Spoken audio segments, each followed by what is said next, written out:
అందరికీ నమస్కారం. నేను మీ కుమారస్వామి. ఈరోజు బీరంగూడలోని శ్రీ వెంకటేశ్వర స్వామి ఆలయాన్ని చూపించేటందుకు గానుగా ఇక్కడికి రావడం జరిగింది. నా యాత్ర వీక్షకులు స్వామివారిని దర్శించి సమస్త శుభములను పొందండి. ఓం నమః శివాయ.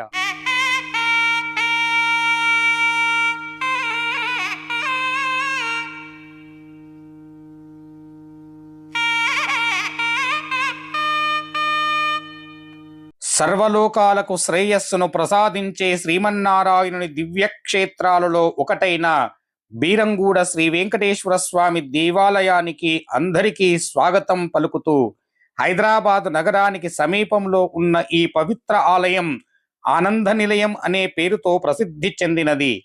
తిరుమల తిరుపతి దేవస్థానాన్ని తలపించే ఆధ్యాత్మిక వాతావరణము, ప్రశాంతత, దైవానుభూతి ఈ ఆలయ ప్రత్యేకతలను ఈరోజు మనం ఈ వీడియోలో తెలుసుకుంటున్నాం. ఈ ఆలయ చరిత్ర, ఆలయ నిర్మాణ విశేషాలు, స్వామివారి మహిమలు, ప్రతిరోజు జరిగే పూజలు, ఉత్సవాలు, భక్తుల అనుభవాలు మరియు ఆలయ దర్శన విశేషాలు పూర్తిగా తెలుసుకుందాం. అందరూ ఈ వీడియోను పూర్తి వరకు చూడండి. ఇప్పుడు మనం గోవింద నామస్మరణతో యాత్రను ప్రారంభిద్దాం. ఏడుకొండలవాడ వెంకటరమణ గోవింద గోవింద.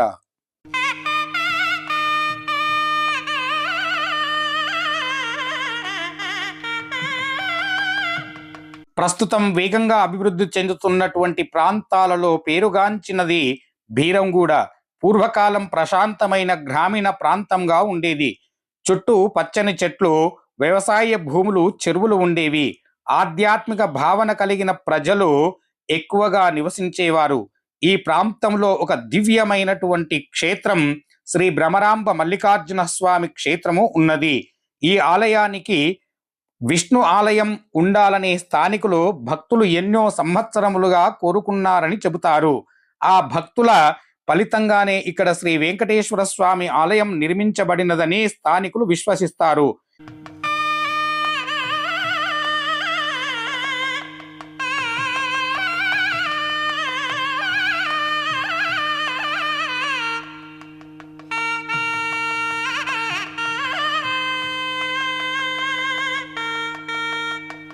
ఆలయములోకి అడుగు పెట్టగానే ప్రశాంతమైనటువంటి వాతావరణములో గరుత్మంతుడు మనకు దర్శనమిస్తాడు.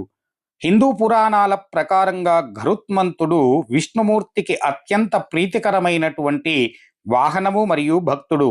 అపారమైన బలశాలి అయినప్పటికీ తల్లిపై ఉన్న ప్రేమ, విధేయత, వినయానికి ప్రతీకగా నిలుస్తూ ఉంటాడు.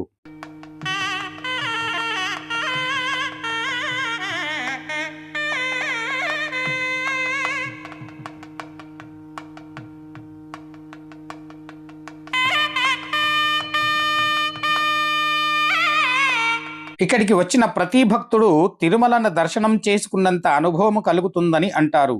ఈ ఆలయ నిర్మాణం సాంప్రదాయ ద్రావిడ శైలిలో జరిగింది. గోపురం పైభాగంలో అద్భుతమైన శిల్పకళ కనిపిస్తుంది.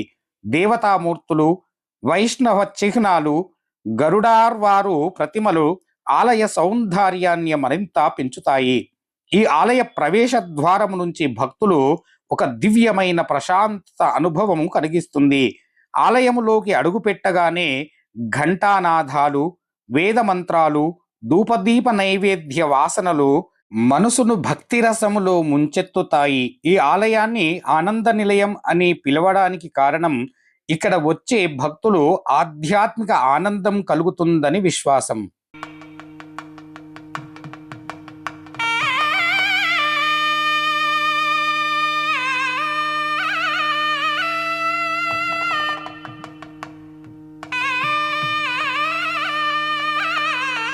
శ్రీ భక్తాంజనేయ స్వామి హనుమంతుడు భక్తికి, బలానికి, నిస్వార్థ సేవకు మరియు అచంచలమైన నమ్మకానికి నిదర్శనం.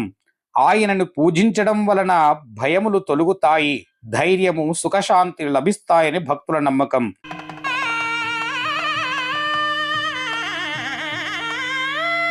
ఇక్కడికి వచ్చినటువంటి అనేక మంది భక్తులు తమ అనుభవాలను పంచుకుంటూ ఉంటారు. కొంతమంది ఉద్యోగం వచ్చినట్లుగా, మరికొంతమంది ఆరోగ్య సమస్యలు తగ్గినట్లుగా, మరికొంతమంది కుటుంబ సమస్యలు పరిష్కారమైనట్లుగా చెబుతారు. భక్తితో స్వామివారిని ప్రార్థిస్తే తప్పకుండా ఆశీర్వాదం లభిస్తుందని విశ్వసిస్తారు. ఇక్కడ కనిపిస్తున్నటువంటి ఈ విగ్రహాలు వైకుంఠంలో శ్రీమన్నారాయణుని మూడవ ప్రహారి వద్ద కాపలాగా ఉండే ద్వారపాలకులు జయ విజయులు. వీరిద్దరూ కేవలం సేవకులు మాత్రమే కాదు, పరమ విష్ణు భక్తికి మరియు వైకుంఠ రక్షణకు ప్రతిరూపాలుగా ఉంటారు.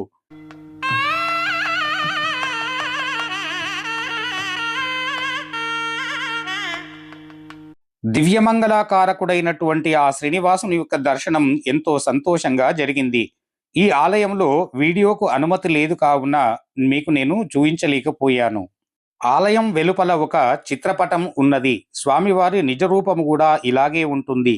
స్వామివారిని దర్శించండి, సమస్త శుభములను పొందండి. నా యాత్ర వీక్షకులకు ఈ యొక్క వెంకటేశ్వర స్వామి అనుభవం ఎంతో సంతోషాన్ని కలిగిస్తుందని నమ్ముతూ ఉన్నాను.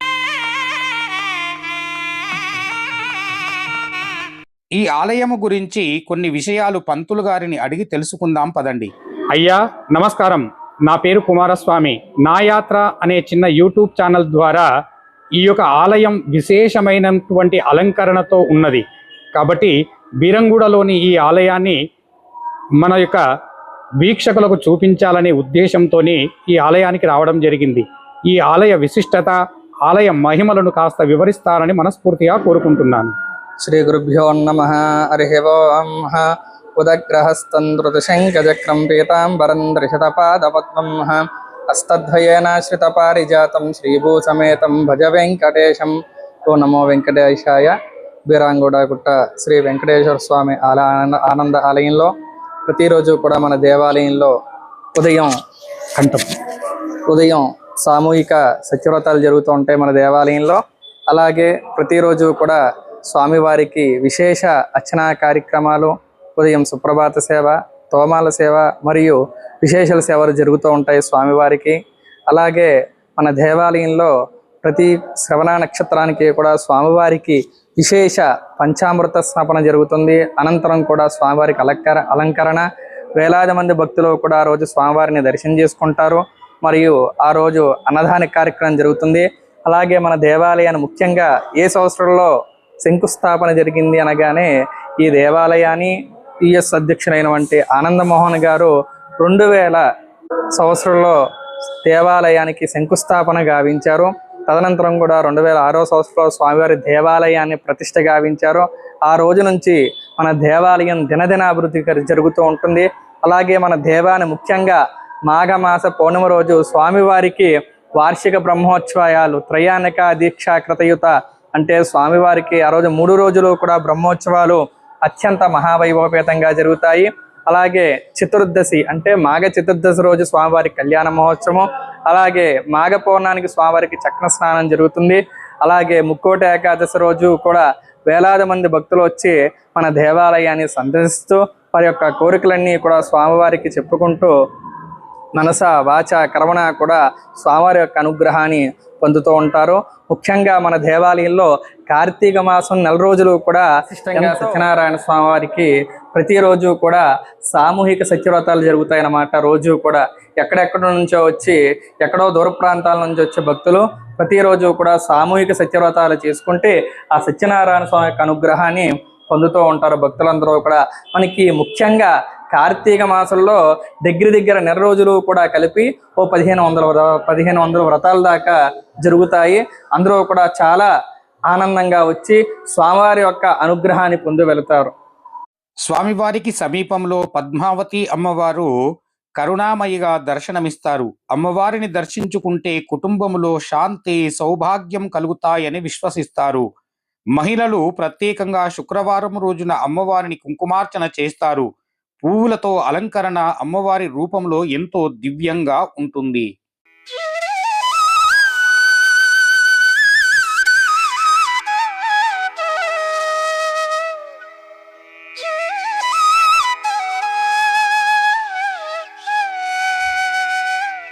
ఈ ఆలయమునందున ఆండాల్ అమ్మవారి యొక్క ఆలయము కూడా ఉన్నది.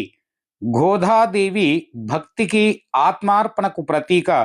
భూదేవి అవతారముగా భావించే ఈమె భగవంతుని ప్రేమించి మానవ మాతృలను వివాహం చేసుకోనని భీష్మించి శ్రీరంగనాథుని యొక్క తన భర్తగా పొందిన భక్తి శిఖామణి ఈ యొక్క అమ్మవారు.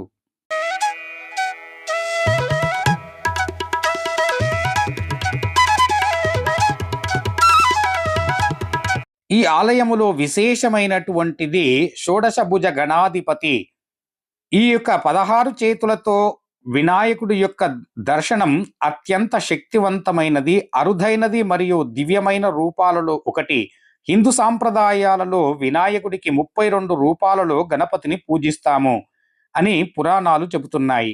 16 చేతులలో కనిపించే ఈ యొక్క రూపం అత్యంత శక్తివంతమైనటువంటిది. స్వామివారు 16 చేతులతో దర్శనమిచ్చే ఒక చేతి యందున ఒక్కో దివ్య ఆయుధము లేదా వస్తువులను పాశ, అంకుశ, చక్ర, త్రిశూల, గద, పద్మ, మోదక మరియు ఇలాంటివి ఎన్నో ధరించి ఉంటాడు. ఈ రూపము సాధారణంగా తాంత్రశాస్త్రములలో అలాగే అరుదుగా పురాతన దేవాలయాలలో కనిపిస్తూ ఉంటుంది. ఇది సిద్ధిని, దివ్య ప్రకాశాన్ని, స్వరూపాన్ని కలగచేస్తూ ఉందని భక్తులు విశ్వసిస్తారు.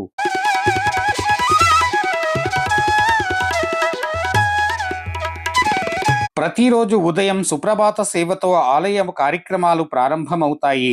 తరువాత అభిషేకము, అర్చన, సహస్రనామ పూజలు జరుగుతాయి. సాయంత్రం దీపారాధన సమయంలో ఆలయం భక్తులతో కలకలలాడుతూ ఉంది. గంటల నాదం మధ్యలో హారతి, దర్శనం భక్తులు ఆధ్యాత్మిక లోకంలోకి తీసుకుని వెళ్తుంది. వేద పండితులు చేసే మంత్రోచ్చారణ ఎంతో పవిత్రంగా అనిపిస్తుంది. ఈ ఆలయములో బ్రహ్మోత్సవాలు, వైకుంఠ ఏకాదశి, శ్రీరామనవమి, శ్రీకృష్ణ జన్మాష్టమి వంటి పండుగలు ఎంతో ఘనంగా నిర్వహిస్తారు. శివరాత్రికి ముందుగా వైకుంఠ ఏకాదశి రోజుకు వేలాది మంది భక్తులు ఈ ఆలయానికి దర్శిస్తారు. శ్రీవారి కళ్యాణ మహోత్సవములు కూడా ఎంతో భక్తితో ఆకట్టుకుంటుంది. ఉత్సవ సమయమునందున ఆలయములో మొత్తము దీపాలతో, పువ్వులతో అద్భుతంగా అలంకరణ చేస్తారు. హైదరాబాదుకు సమీపంలో ఉన్నవారు ఈ పవిత్రమైన వెంకటేశ్వర స్వామి దేవాలయాన్ని నిజంగా ఒక ఆధ్యాత్మిక ఆనంద నిలయం. మీకు అవకాశం దొరికితే ఒకసారి దర్శించుకోండి. స్వామివారికి కృపకు ప్రార్థులు కాండి.